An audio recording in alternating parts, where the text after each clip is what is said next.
Bonjour, bienvenue à la troisième édition de Dans Tota TV. Bonjour Christophe. Bonjour Nicolas. On est très content de vous accueillir pour cette troisième émission où cette fois-ci vous étiez 45 en suivre la dernière fois. Ah oui, 45. On compte sur 60 la prochaine. Oui. Pas des nains, hein? Non. Non, que des spectateurs. Pour cette émission, nous aurons donc un premier sujet qui correspondra à, après avoir eu deux sujets sur des jeunes éléments et des jeunes athlètes, On va faire dans le vieux. on va faire dans le vieux, on va faire dans la momie. Et on va accueillir André Borne qui sort juste de l'hospice. On est content de l'accueillir, André, bienvenue parmi nous, André, on est content que tu nous écoutes. André, branche ton sonotone. Bonjour André.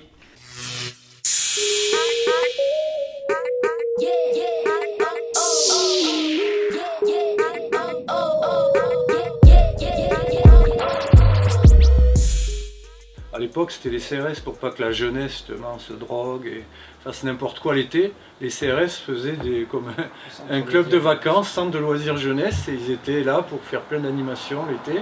Et ils ont eu les 2 ou 3 premières planches que les gars se partageaient, puisqu'il y avait que 3 planches, donc c'était à tour de rôle.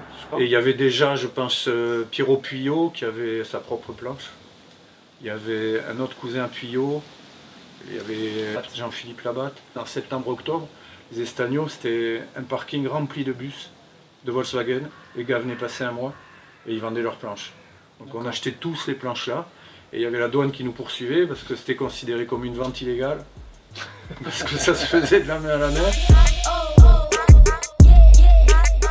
On n'est jamais allé surfer tout seul, quoi. C'était l'époque où il y avait les gelesses qui arrivaient de Tyros, des petits cailloux à ma fenêtre, et on faisait le tour des 5-6 potes, 2-3 voitures, 2 chevaux, 4 ailes, et on surfait que le noyau. Il y avait Jean-Louis de la Porterie, Pierre Monge, Jean-Marie Gelesse, Philippe Gelesse, moi. Ça c'était vraiment le noyau des durs qui surfions la piste. Et là on retrouvait Pierrot Puyot, qui était un peu sauvage mais qui était notre leader, notre exemple, parce qu'il était toujours le premier à l'eau. Pourquoi le Santocha s'est séparé? Il faut peut-être le dire. Une certaine noyau avait des enfants petits. Le Santocha n'était pas à l'époque pour la compétition, pour les clubs s'occuper, il n'y avait pas de moniteur. Donc il y en a une partie qui ont dit qu'il faut qu'on crée un autre club pour vraiment structurer le club, comme vous le faites maintenant pour les jeunes. Moi j'ai suivi un peu à contre-cœur, parce que mon cœur était Santocha. Tous les vieux, on est partis dans le Cabreton Surf Club. À l'époque, là on a fait vraiment un club structuré, parce qu'à ce moment-là ils avaient besoin d'une structure pour la première compétition qu'a organisée Pierre, qui s'appelait le King of the Groms. Et c'est là que j'ai connu tous les grands surfeurs de maintenant, puisque je les ai vus arriver. J'ai vu Jérémy pour la première fois, qui venait de La Réunion. Pierre me dit, j'ai découvert un génie, tu vas voir, il avait gagné au Santocha. Puis Pierre, là ce que je voulais dire, c'est que quand je dis qu'il soutient Cabreton depuis le début, il a un amour fou de Cabreton et de l'estacade. Et il m'a toujours dit, sur chaque affiche, il y aura toujours l'estacade. Et si Cabreton est connu dans le monde entier, je pense qu'il y est pour une grande partie dans le surf, parce qu'il a toujours été très très attaché à cette image de Cabreton. Et sur chaque compète, il mettait son estacade. Bon, j'aurais aimé coacher des gars. J'étais pas un grand surfeur, mais j'adorais la compétition. Donc justement, le premier que j'ai amené, c'était Pierre Agnès, je l'ai pris sous ma coupe, il n'avait pas de voiture, ses parents m'ont fait confiance. Et là, lui, très vite, il est monté au niveau. Je vous ai dit à l'époque, il y avait Paul Merceron, qui était un des meilleurs surfeurs de France, et qui est toujours, qui avait un style merveilleux, mais qui n'avait pas du tout l'esprit compétition, comme il est toujours maintenant. Et je lui reproche des fois encore qu'il aurait pu être surfeur professionnel à l'époque, s'il avait été vraiment très très motivé. Il y avait Pierre Monge et Jean-Louis, qui étaient 2 fous de surf, qui avaient un style merveilleux les deux, qui avaient peur de rien, mais qui préférait aussi la fête à la compète. Et donc j'ai toujours aimé la compétition, et quand je suis arrivé au Cabreton Surf Club, j'ai fait la connaissance de Rudy, qui était tout petit, et que j'ai tout de suite... Et donc Rudy, je lui ai dit, tu veux être pro, tu veux, à l'époque c'était Marco, tout ça, et malheureusement il n'était pas très soutenu, Rudy. J'ai essayé de l'aider un peu, de l'apporter, on a beaucoup surfé, je le filmais, j'ai amené à des compétitions, à la Cano, tout ça. J'étais rien du tout, moi, dans le surf, j'étais juste un passionné.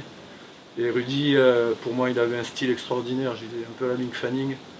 Il aurait été mieux encadré, mieux poussé, je pense qu'il aurait pu aller très loin. Moi, mon rêve, c'est qu'il y ait un champion du monde, Pierre avait le même un jour. Bon, on a un peu Jérémy Flores, qui est presque de Cabreton par adoption. Mais je rêve toujours qu'un jour il y ait un Cabretonais qui soit dans le très haut niveau du surf. Donc j'espère qu'avec tous ces petits jeunes, cette nouvelle structure. J'ai un souvenir d'un gars que j'adore, je lui ai dit encore au 40 ans. J'avais laissé une super gauche et le soir aux travaux qu'il arrive, il m'offre une coupe. Il me dit tiens, ça c'est pour la gauche que tu m'as laissé. Voilà, ça c'était l'esprit du surf à Cabreton dans les années du début. Et que ça continue comme ça. Mais je vois que dans les soirées actuelles du club, l'ambiance est toujours là. C'est très beau. Voilà.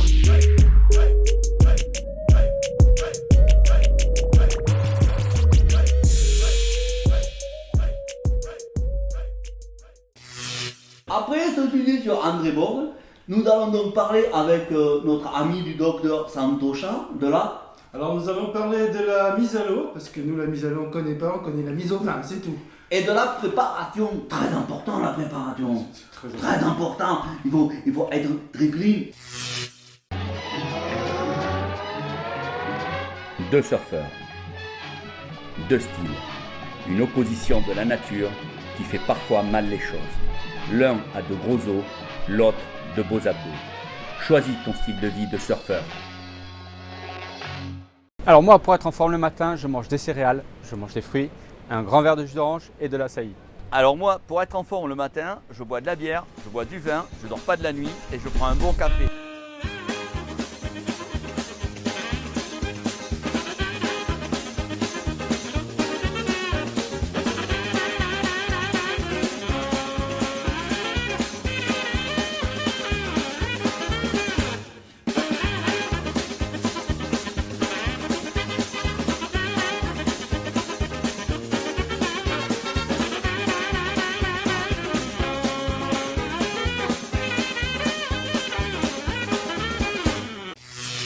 Un sujet fort intéressant, n'est-ce pas, où on peut s'apercevoir que dans le cas de la préparation, il ne faut pas sortir la veille, il ne faut pas boire, enfin bref, il faut rester sobre. Il faut faire tout ce qu'on fait pas, quoi. Ouais, tout ce qu'on sait faire, voilà.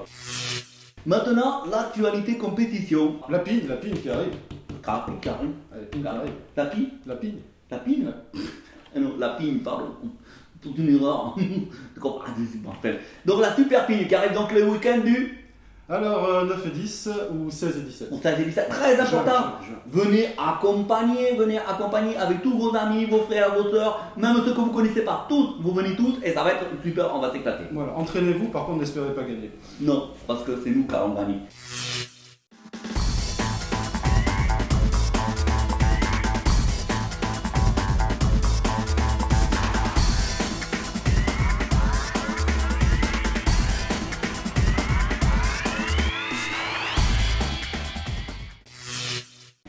Ensuite, pour la fin de cette émission à laquelle nous arrivons, l'actualité envoyée par nos contributeurs sur Internet.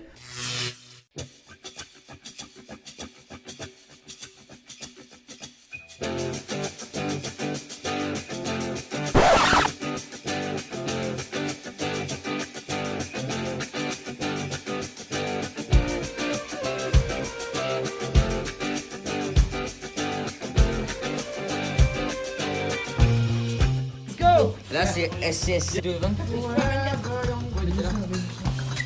Pack de 24, les blagues sont vides. On laisse comme ça.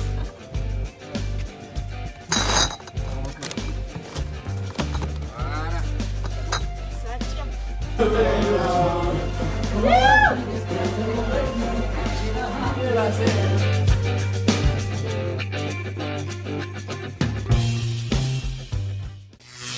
On se donne rendez-vous pour la 4e émission, si on est encore en vie.